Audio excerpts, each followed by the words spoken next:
El silencio en la casa era un silencio que grita.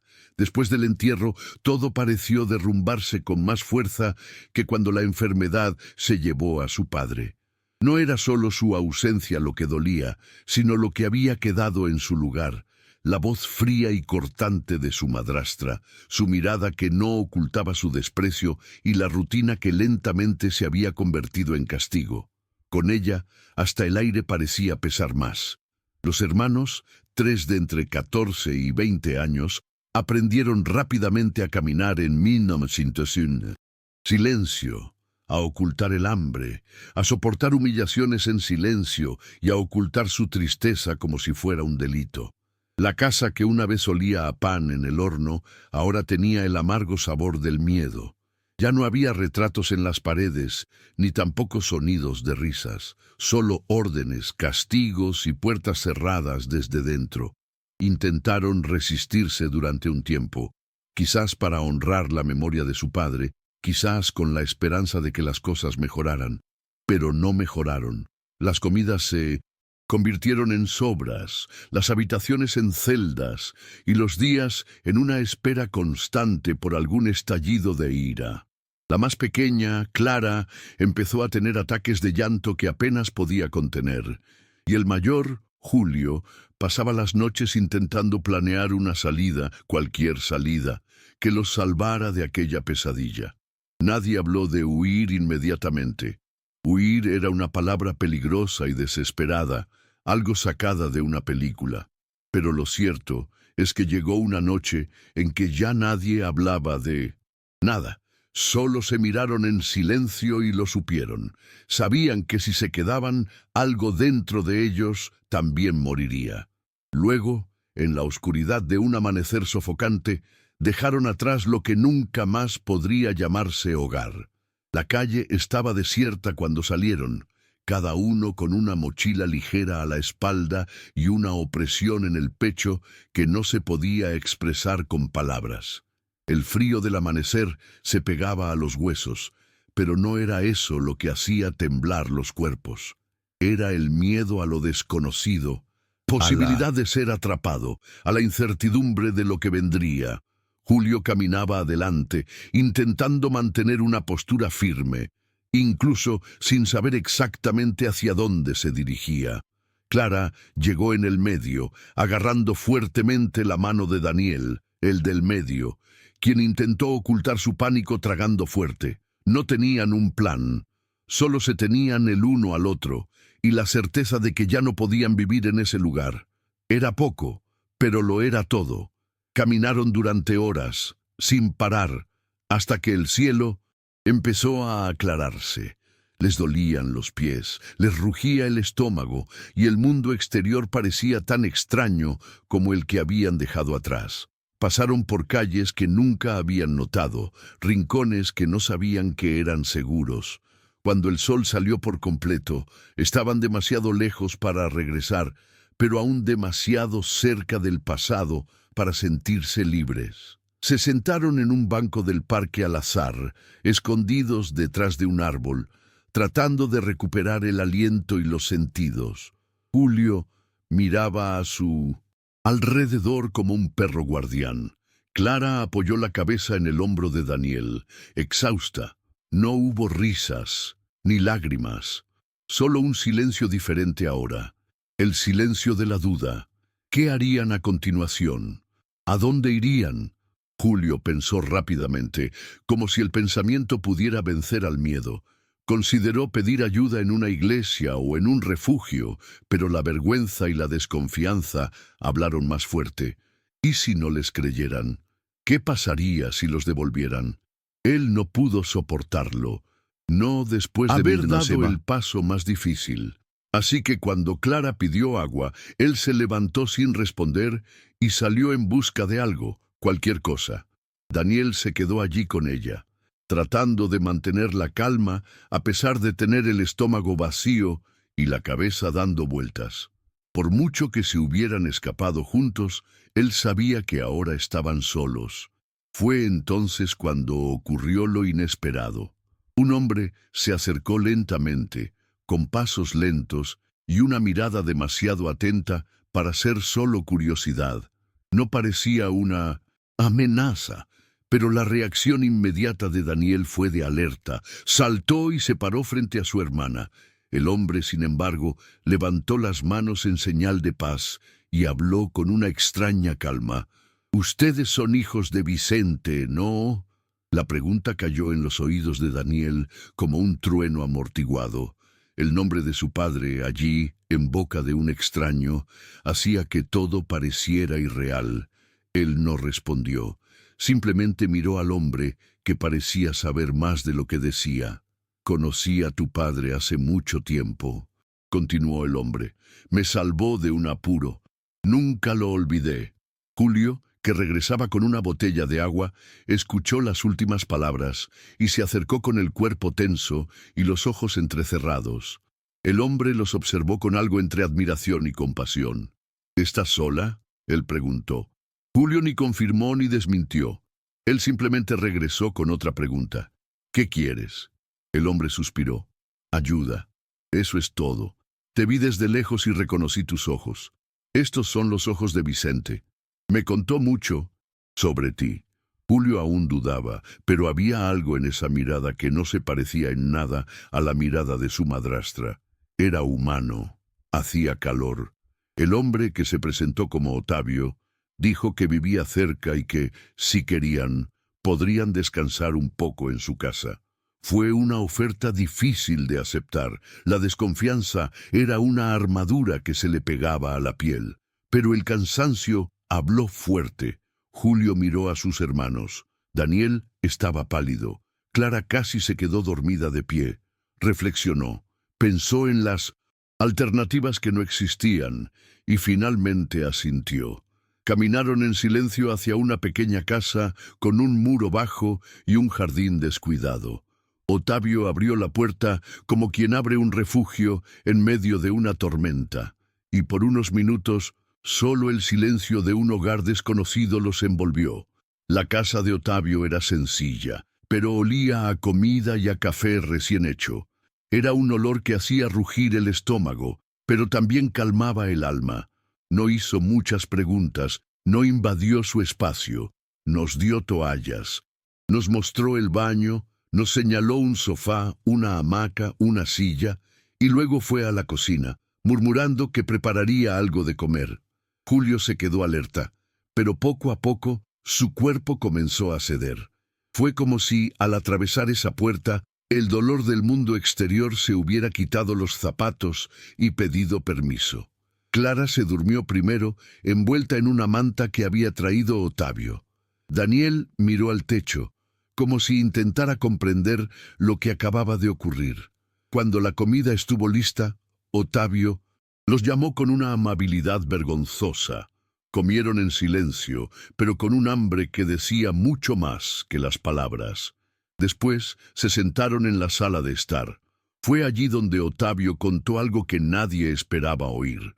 Dijo que Vicente, su padre, les había dejado algo que nunca pudo entregarles en vida, un sobre guardado durante años. Julio abrió mucho los ojos, casi con incredulidad. ¿Mi padre? Otavio asintió y se levantó para sacar una pequeña caja de madera del armario.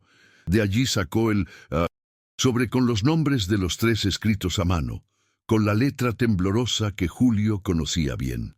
Las manos de Julio temblaban cuando recogió el sobre. Era como sostener un pedazo de su padre que aún vivía en algún lugar. Lo abrió lentamente, como si tuviera miedo de lo que pudiera encontrar. Dentro había una carta.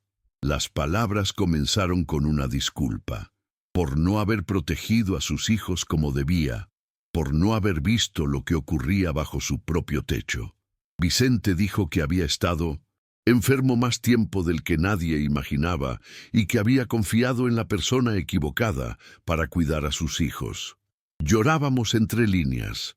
También había una instrucción, un nombre, una dirección y una llave pegados con cinta adhesiva. Cuando ya no esté, busca este lugar. Es tu única oportunidad de empezar de nuevo. Otavio explicó que Vicente le había confiado la carta tiempo antes de enfermar gravemente y que le había pedido que la entregara solo si un día sus hijos aparecían solos, como si ya supiera que su fuga sería inevitable.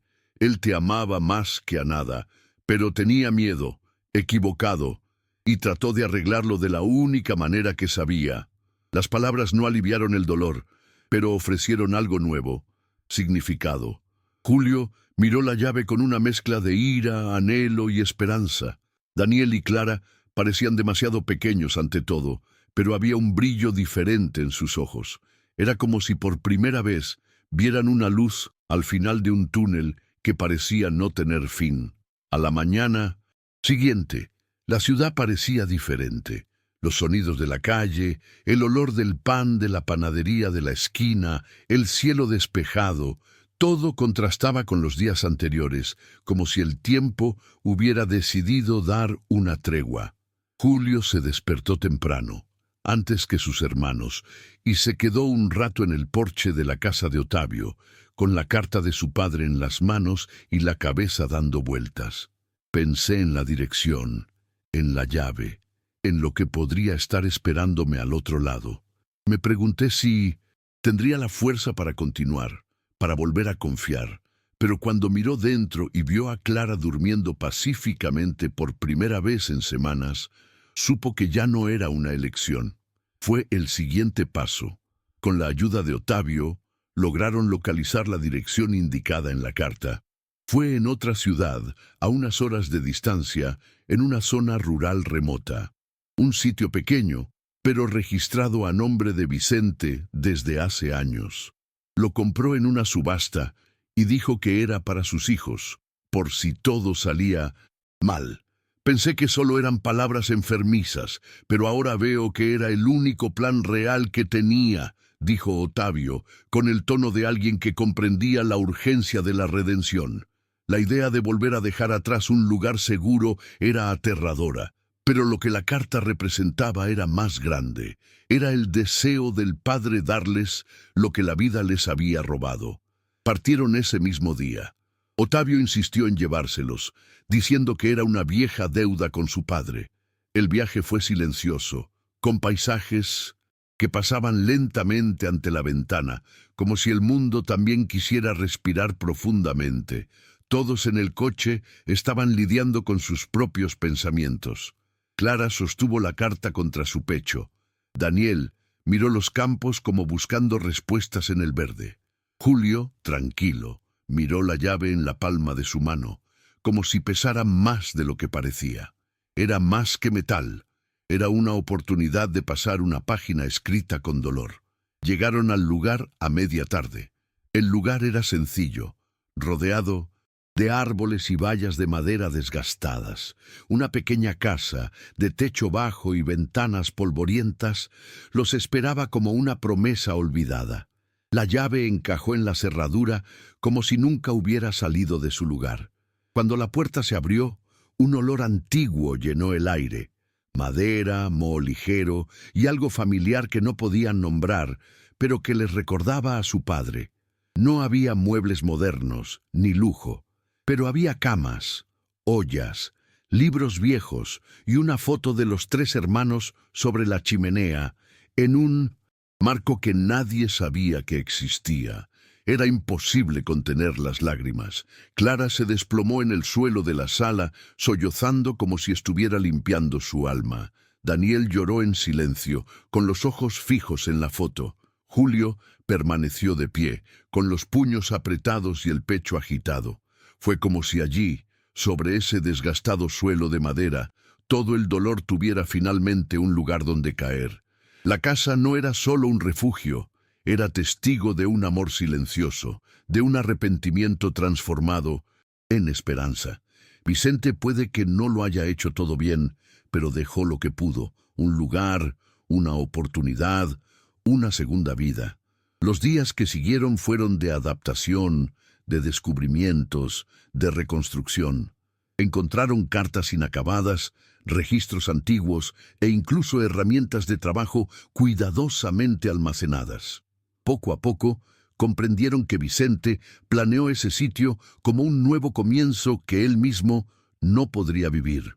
Había notas sobre la cría de pollos, la jardinería, la energía solar, todo escrito a mano, como si cada plan fuera una súplica de perdón.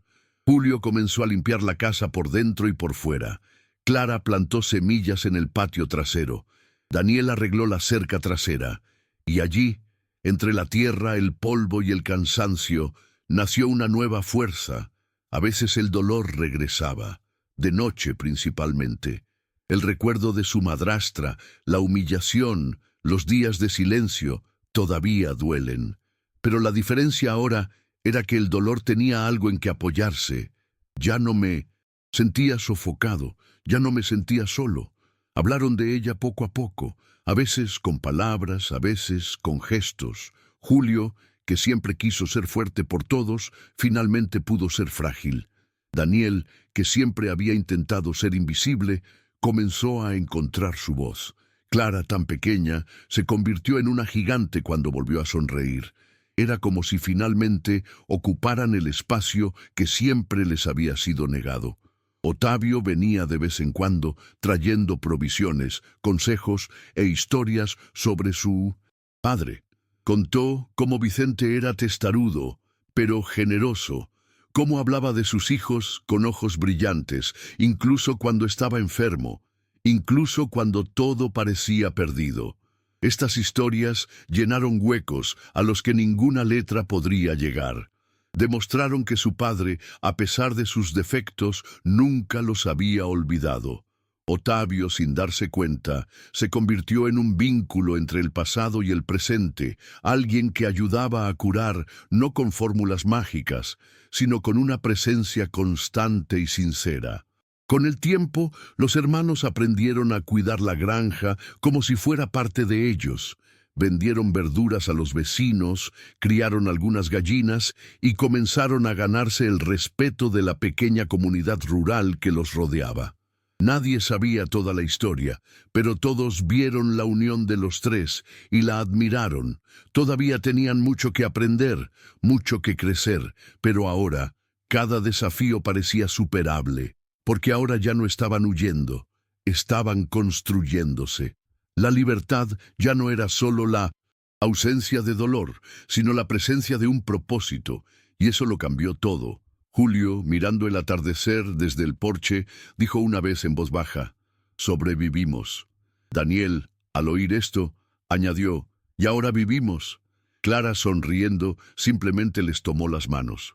Así de simple fue. Tres hermanos, una vez perdidos, ahora se encuentran en un lugar inesperado, heredados no por la riqueza, sino por un amor tardío. El pasado ya no los podía borrar, pero tampoco los definía. El futuro todavía era incierto, como siempre lo será. Pero ahora, por primera vez, estaban dispuestos a afrontarlo juntos, con el coraje de quien ya sabe lo que es caer y levantarse. A medida que pasaban las semanas, cada rincón de la casa cobraba vida. Se limpiaron las paredes, se reordenaron los muebles, se abrieron las ventanas para dejar entrar nuevamente el sol. Julio descubrió en el trabajar la tierra es una especie de alivio. Arar, plantar, cosechar, todo tenía un tiempo, una lógica que contrastaba con el caos del que provenía. Fue como si la tierra, silenciosa y firme, le enseñara que algunas cosas solo se pueden curar con paciencia. Clara, a su vez, comenzó a armar cuadernos con recetas y flores prensadas. Era su manera de preservar la belleza, incluso después de tanto miedo. Daniel se dedicó a los viejos libros de su padre, escribiendo palabras e historias, como si quisiera comprender al hombre al que nunca tuvo tiempo de conocer realmente. No había lujo ni comodidad, pero había dignidad. Cada día podían comer lo que cultivaban o arreglar algo que estaba roto. Sentían que pertenecían allí. Los tres empezaron a levantarse temprano, a compartir tareas y a planificar juntos qué hacer con ese pequeño trozo de tierra que ahora era suyo. A veces discutían, a veces lloraban sin motivo aparente, pero siempre volvían a mirarse a los ojos, porque sabían que por encima de todo habían sobrevivido juntos. Y aquello fue un milagro que nadie más necesitó reconocer. Bastaba que lo supieran entre ellos. Un día, mientras limpiaban el cobertizo trasero, encontraron una bicicleta vieja cubierta de polvo y telarañas.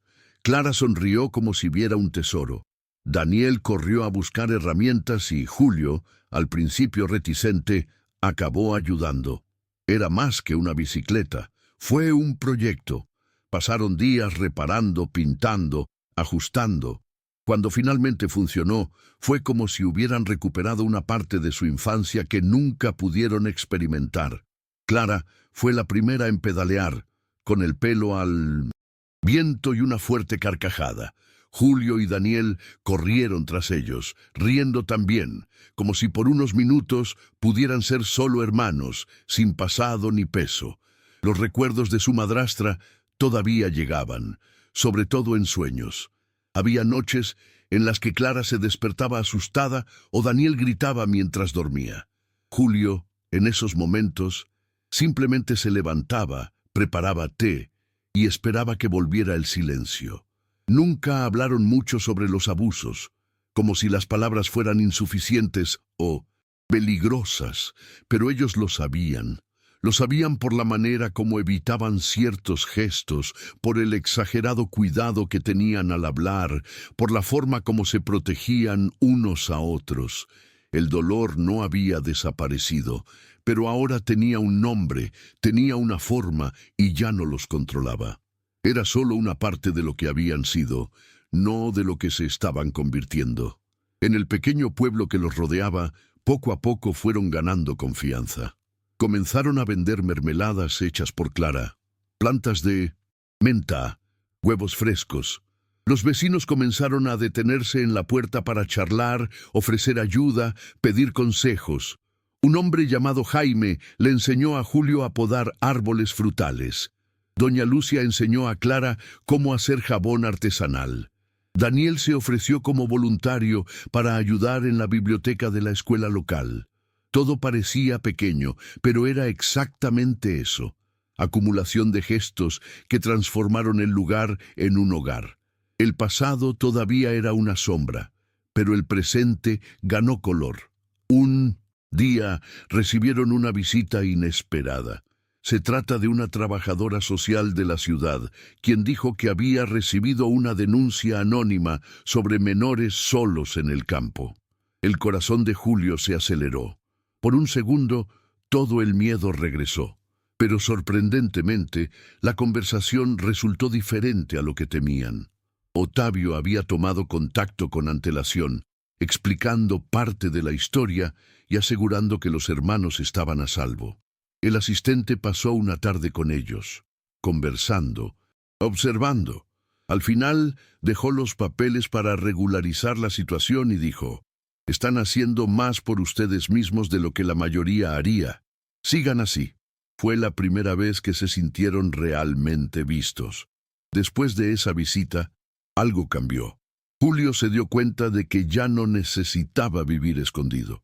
Por primera vez, comenzó a pensar en el futuro.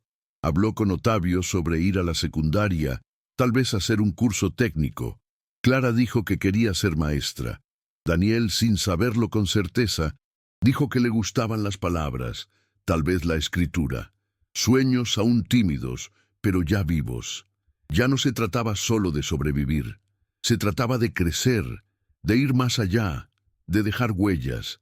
El lugar era el principio, no el final, y le dio sentido a lo que su padre había dejado atrás. No solo un hogar, sino la oportunidad de reconstruirse. En una tarde nublada, encontraron una última carta de Vicente, escondida dentro de un libro. Fue corto. Simplemente decía: «Si un día estás leyendo esto, es porque lo lograste. Gracias por no rendirte. Eres más grande que el dolor». Las palabras resonaron durante días. Julio colgó la sábana en un marco sencillo en la pared de la sala, no como un trofeo, sino como un recordatorio. Un recordatorio de que incluso cuando cayeron, incluso cuando sufrieron, habían elegido seguir adelante. Y esa fue la victoria que nadie podría arrebatarles. Clara comenzó a cuidar un macizo de flores en el jardín delantero. Dijo que quería que la casa luciera alegre Desde afuera. incluso. Daniel plantó un árbol detrás de la casa y colocó una placa con el nombre de su padre. Julio comenzó a escribir un diario, algo que nunca pensó que haría. No por vanidad, sino para no olvidar. Escribir ayudó a organizar los recuerdos, a comprender los días. Cada persona encontró su propia manera de afrontar las cosas, de avanzar, de vivir, y con cada nuevo amanecer descubrían que tenían más fuerza de la que creían. La superación no viene de un gran cambio, sino de pequeños pasos. Cada día ahora eran diferentes, no porque olvidaron lo que vivieron, sino porque aprendieron a no definirse por ello. Lo que la madrastra intentó destruir, ellos lo reconstruyeron con cariño, sudor y coraje. Lo que perdieron en la infancia, lo ganaron en madurez y unidad. Lo que su padre no pudo hacer en vida, lo dejó como legado en acciones silenciosas. Y ahora, cuando el viento soplaba contra las ventanas al anochecer, ya no traía miedo. Me trajo recuerdos, sí, pero también esperanza. De todo lo que perdieron, lo que quedó fue lo más valioso, la capacidad de empezar de nuevo. Con el tiempo comenzaron a atraer miradas curiosas de la región. Algunos vieron con sospecha la historia de los 3 hermanos solos en una granja heredada. Otros, sin embargo, vieron algo inspirador en su forma de abordar la vida. La noticia de que Julio había empezado a estudiar por la noche, de que Clara ayudaba a los niños del barrio con las tareas escolares y de que Daniel estaba organizando libros para una pequeña biblioteca comunitaria corrió como un buen viento. Sin darse cuenta, se convirtieron en un referente para otros jóvenes de zonas rurales.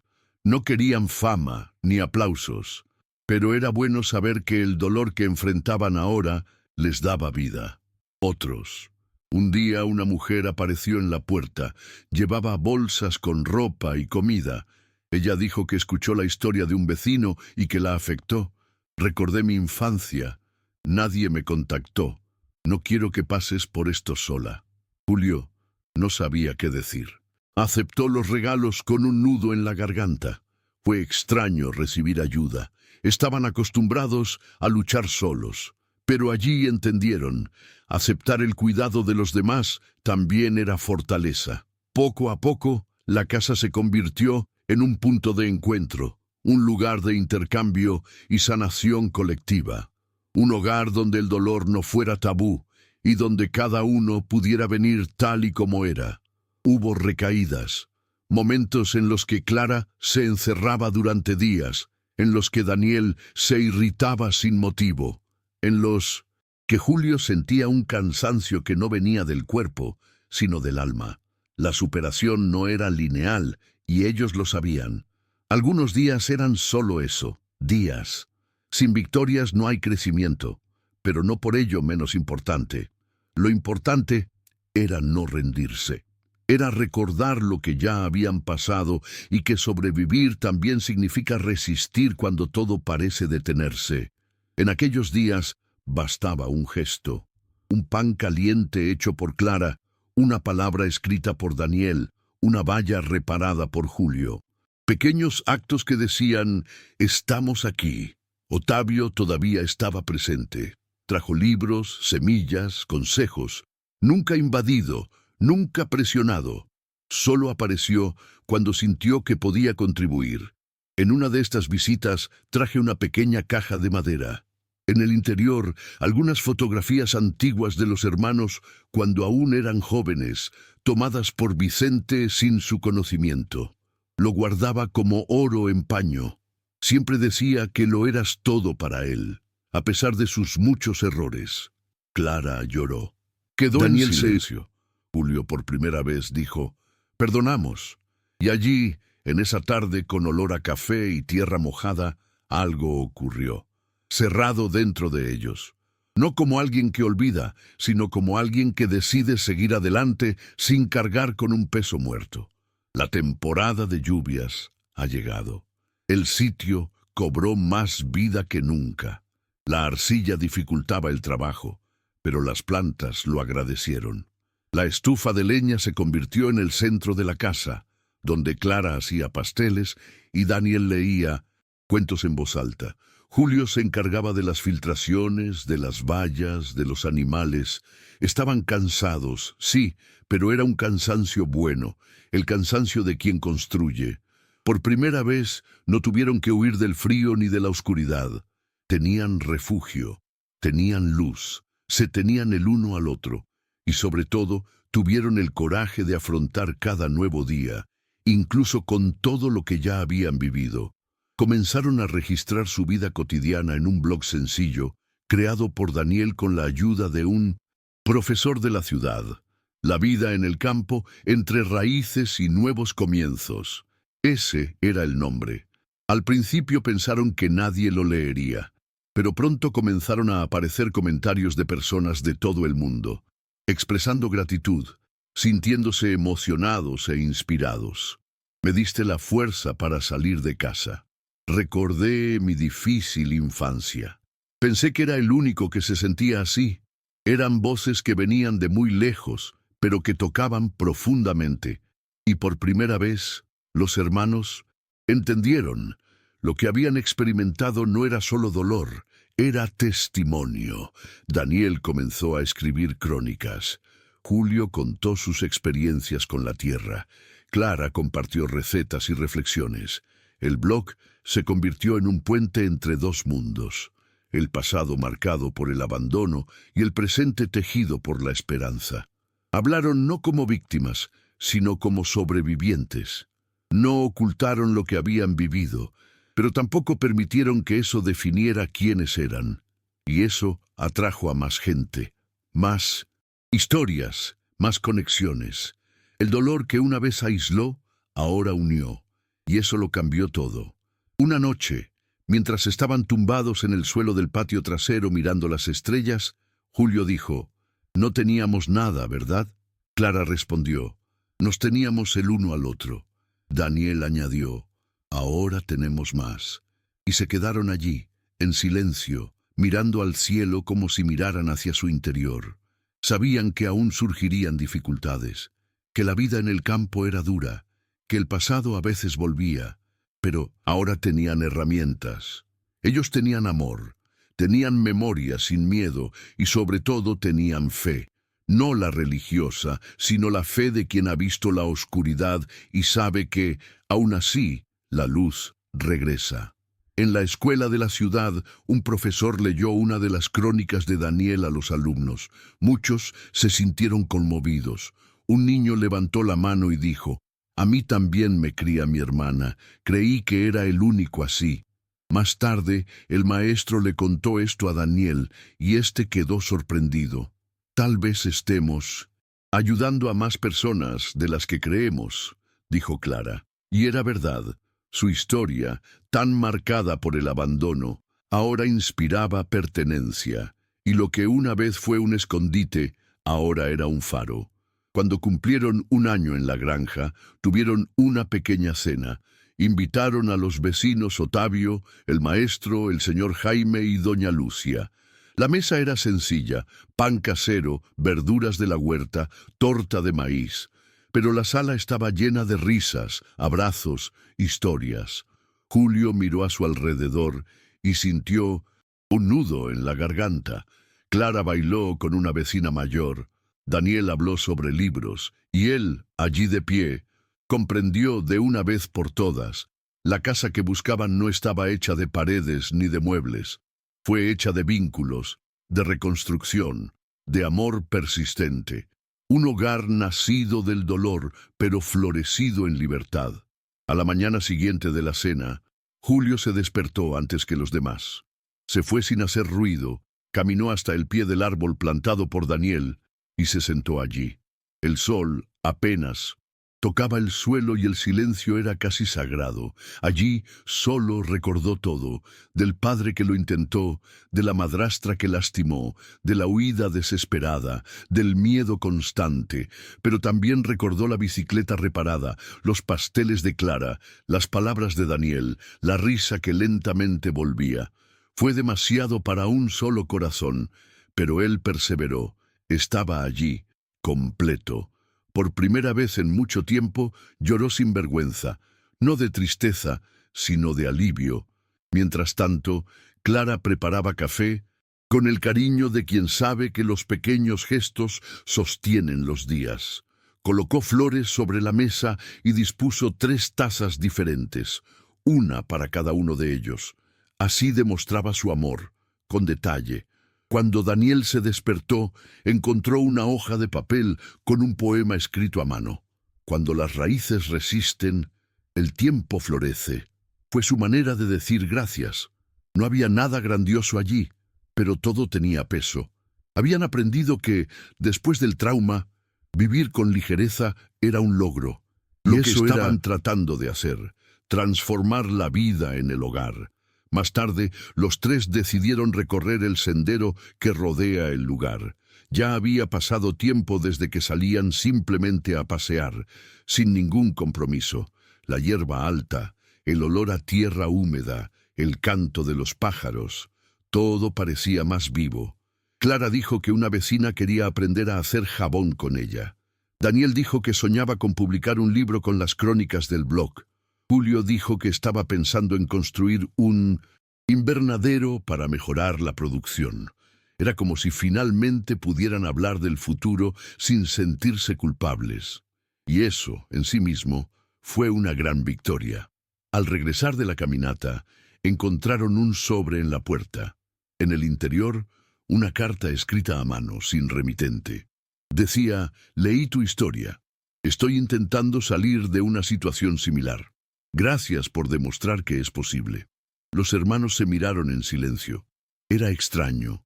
Imaginar que alguien, en algún lugar, encontraba esperanza en sus palabras, pero allí entendieron. Sobrevivir no es solo seguir viviendo, también es extender una mano, incluso sin saber a quién. Y ese día supieron que estaban haciendo más que simplemente cuidar una granja. Estaban construyendo puentes invisibles, pero reales. Julio guardó la carta en una caja con otros mensajes que había recibido a través del blog. Eso se convirtió en un tesoro, una especie de prueba de que todo lo que vivían tenía un propósito mayor. Clara sugirió crear un muro con extractos de los mensajes para recordar en los días difíciles. Daniel imprimió las palabras cuidadosamente en papel de color, y poco a poco la pared de la habitación se fue llenando de frases, de coraje, de vida. Aquella casa, antes marcada por el abandono, ahora respiraba propósito. Era como si cada frase fuera una pequeña ventana abierta al mundo. Un día, un periodista local les pidió entrevistarlos. Dijeron que no querían exposición, pero aceptaron con una condición: que la historia fuera sobre un nuevo comienzo, no sobre una tragedia. El hombre escuchó todo con respeto y tomó notas cuidadosas. Cuando salió la historia, el titular decía: hermanos convierten el dolor en fuerza y crean un hogar donde antes solo había miedo. Recibieron decenas de mensajes. Personas que ofrecen ayuda, dicen gracias, comparten historias. No buscaban aplausos, pero saber que su verdad inspiraba a otros era como encender una luz en un pasillo oscuro, y eso los fortaleció. Pasó el tiempo. Un año se convirtió en 2. El sitio creció, plantaron más, criaban pollos, adoptaron un perro, y lo que una vez parecía imposible ahora era vida cotidiana. Clara fue aprobada para un curso de enseñanza a distancia. Daniel comenzó a corregir textos para una editorial independiente. Julio se convirtió en un referente de la agricultura sostenible en la región. El miedo todavía lo visitaba a veces, pero ya no se sentaba a la mesa. Era solo un recuerdo lejano, respetado pero impotente. La casa ahora tenía color, el olor del café, el sonido de la radio, el sonido de pasos familiares. Tenía alma. Una noche, Clara miró a Julio y le dijo: «Ganamos, ¿verdad?». No respondió de inmediato. Él simplemente la miró y luego a Daniel, que estaba leyendo en un rincón de la habitación, respiró hondo y dijo: «Estamos ganando cada día». Y ella sonrió, porque sabía que eso era todo. No había punto final, ni línea de meta. Había elecciones diarias, y sobre todo, había amor. Amor construido, testarudo y persistente. Un amor que resistió al miedo, que atravesó noches oscuras, que echó raíces en la tierra como una raíz antigua y fuerte. Sabían que el pasado no desaparecería, que la madrastra, los gritos, las noches de insomnio, las cicatrices, todo eso todavía existía en algún lugar dentro de ellos, pero ahora también sabían que ya no estaban solos. Se tenían el uno al otro. Tenían una historia que reescribían cada día, con esfuerzo y ternura. Tenían una casa que olía a un nuevo comienzo. Tenían esperanza. Y eso, después de todo, era lo que más importaba. Porque nadie elige el dolor que experimenta, pero sí es posible elegir qué hacer con él. Y allí, entre las sencillas paredes de una casa que antes estaba en silencio, ahora había voces, música, pasos. Había vida. Una vida tejida de cicatrices, pero también de sueños. Y cada vez que un nuevo visitante cruzaba esa puerta de madera, se llevaba consigo un pedazo de esa historia. Una historia real, dura, pero lleno de luz, porque al final, los hermanos aprendieron que no es el tamaño del dolor lo que define a alguien, sino la fuerza con la que uno elige continuar. Y ellos siguieron, un paso a la vez, siempre juntos. Ese invierno, una joven llamó a la puerta de la granja. Llevaba una mochila, el rostro cansado y una tímida petición. Me dijeron que este es un buen lugar para empezar de nuevo. Los hermanos se miraron el uno al otro. Julio ofreció agua. Clara acercó una silla. Daniel sonrió. Sabían exactamente lo que sentía esa chica. No necesitaron mucha explicación. Ellos simplemente escucharon.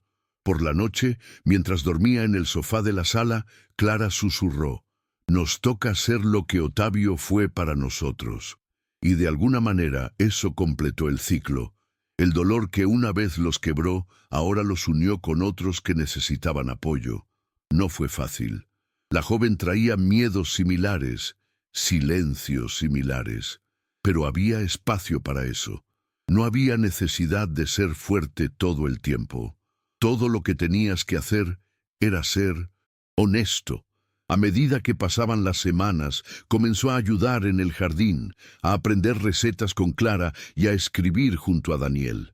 Julio le enseñó a arreglar la cerca. No hubo grandes discursos ni promesas, solo coexistencia.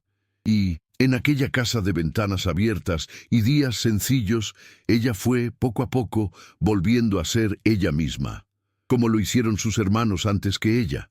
Su hogar no solo creció con paredes, sino con afecto compartido.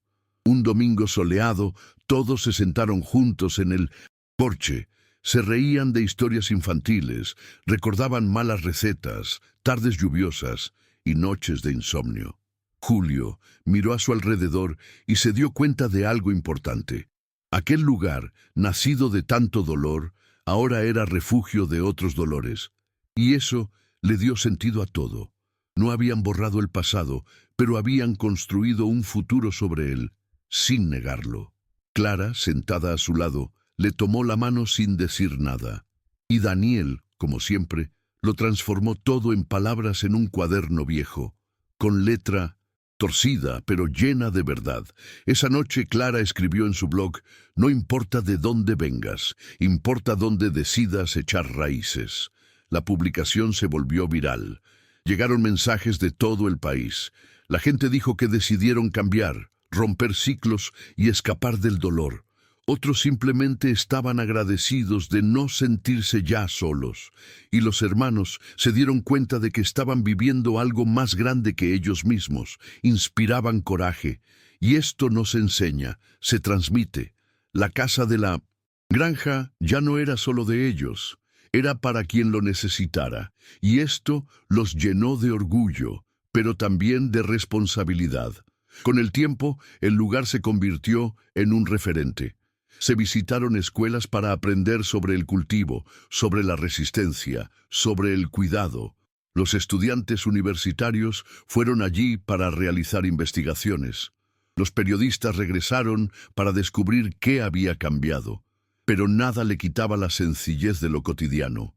Clara seguía haciendo el pan. Daniel seguía escribiendo a mano. Julio seguía arreglando lo que rompía. Ese era el secreto, mantenerse fieles a lo que los sostenía en los días más difíciles. Amor, escucha, paciencia y sobre todo la elección diaria de no permitir que el dolor se convierta en una prisión, porque allí el dolor se había convertido en un puente. En uno de los cumpleaños de Julio, Otavio apareció con un regalo. Una foto enmarcada de los tres hermanitos, sentados en un banco de madera, junto a Vicente. Él habría estado orgulloso de ti, dijo. Julio abrazó fuertemente a Otavio. Lloró como no había llorado en mucho tiempo. No por tristeza, sino por añoranza, por gratitud, por todo lo que quedó y por todo lo que se superó. Daniel puso la foto en el estante. Y por un instante todos los que estaban allí comprendieron que estaban completos. No porque algo estuviera roto, sino porque decidieron recoger con cuidado los pedazos y seguir adelante. Clara escribió en el cuaderno de la cocina: «Aquí nadie es un héroe. Simplemente no nos rendimos». Y quizás esa fue la mayor lección. La superación no llegó en un momento mágico ni en un gran gesto. Llegó en la constancia de los días difíciles, en la elección de quedarse, en la fuerza de cuidarnos unos a otros cuando todo se derrumbaba. Llegó en el silencio respetado, en las lágrimas bienvenidas, en la esperanza obstinada que insistía en brotar, y allí, en aquel hogar de paredes sencillas y amor firme, todos comprendieron: sobrevivir era solo el comienzo. El resto era cuestión de vivir con sinceridad. Y así, en aquella casa donde antes había miedo, ahora había música. Donde había gritos, ahora hay conversaciones. Donde había habido huida, ahora había llegada. Julio, Clara y Daniel no han olvidado lo que pasaron. Pero tampoco dejaron que los definiera. Eran hijos del dolor, sí, pero también de valentía, de ternura y de elección. Y así construyeron un hogar que no borró las cicatrices, sino que demostró que es posible vivir con ellas, y a pesar de ellas. Y cada vez que alguien llamaron a esa puerta y repitieron con el corazón abierto: «No estás solo, lo sabemos». Nosotros también pasamos por eso.